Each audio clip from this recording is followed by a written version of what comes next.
Okay, so won the ace of diamonds. They play low, we also play low. That's the first diamond trick sorted. Now, as discussed, we want to draw the trumps and then see how the spades lie before we decide whether we need the club finesse or not. So, low heart to the ace, like so, and that gets us 4 hearts gone. We have 4 left in our hand, 4 left on the dummy, that makes 12, so one opponent has 1 heart left. So it doesn't matter how you draw them, it doesn't particularly matter where we draw them, whether we play low to the queen or win the king, because we're going to play the ace of spades next anyway. So, king of hearts, they throw something away. Let's say a small diamond, it's not going to matter much. We need to follow suit, and then we get rid of the final heart. So, trumps are drawn. With 10 trumps, it will almost always be right to draw the trumps just because you can do so at such a low cost. We now have 3 trumps in each hand. The opponent's trumps have gone, so there's no roughing going on for them. Now, play the ace of spades, like so. And we see a very interesting sight of the jack of spades appear.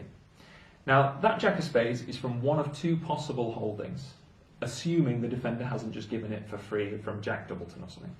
So, the jack of spades is either a singleton, or it's queen jack doubleton. They've had to play the jack because they have an honour and only an honour to play. They played a singleton because it's their only one, or queen jack doubleton. Now if you're wondering if your partner's just played an honour unnecessarily underneath your big card, an honour it's a 2 to 1 chance that the honour is a singleton.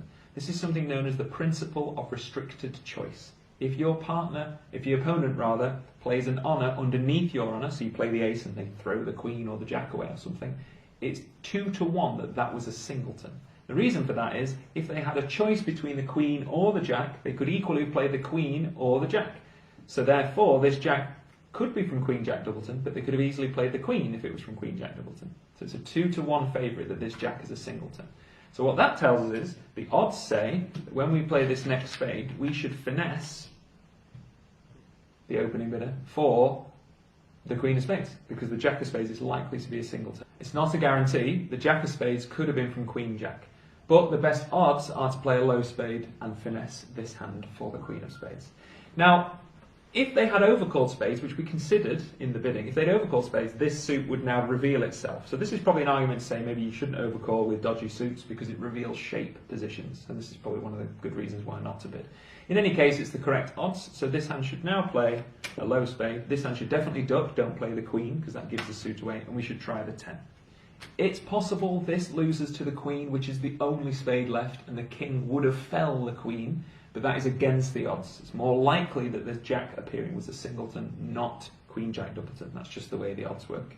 This hand discards something, diamond or a club, doesn't really matter, and our marked finesse, quote unquote marked finesse, from the jack dropping has worked, so now that spade loser has gone. So we can cash the king of spades. Doesn't really matter actually, you don't have to cash the king of spades, but anyway, let's go down that route. And now you've got to think about, okay, well, we've taken the king of spades, all the spades losers have gone, these 2 diamond losers can be trumped over there, so all we need to do now is finessing clubs. And that's because we haven't got the discard of spades, but we have avoided the spade loser. So whilst avoiding the spade loser, we haven't set a length winner up because there's too many spades here. But that's okay, because now we're going to make our contract even if the finesse fails. So all we need to do now, low club, this hand plays low, if they play the king it's over obviously. Take the club finesse, like so. The club finesse works, so everything has worked here. We got a lucky lie in the spades, the singleton, jack of spades meant we could finesse the queen to avoid a spade loser, and the club finesse worked. So now the hand is over, we're trumping these 2 diamonds with 2 of dummy's remaining 3 trumps, and we have the rest of the tricks. We actually made 6 hearts plus 1, but a very fortuitous lie in the black suits.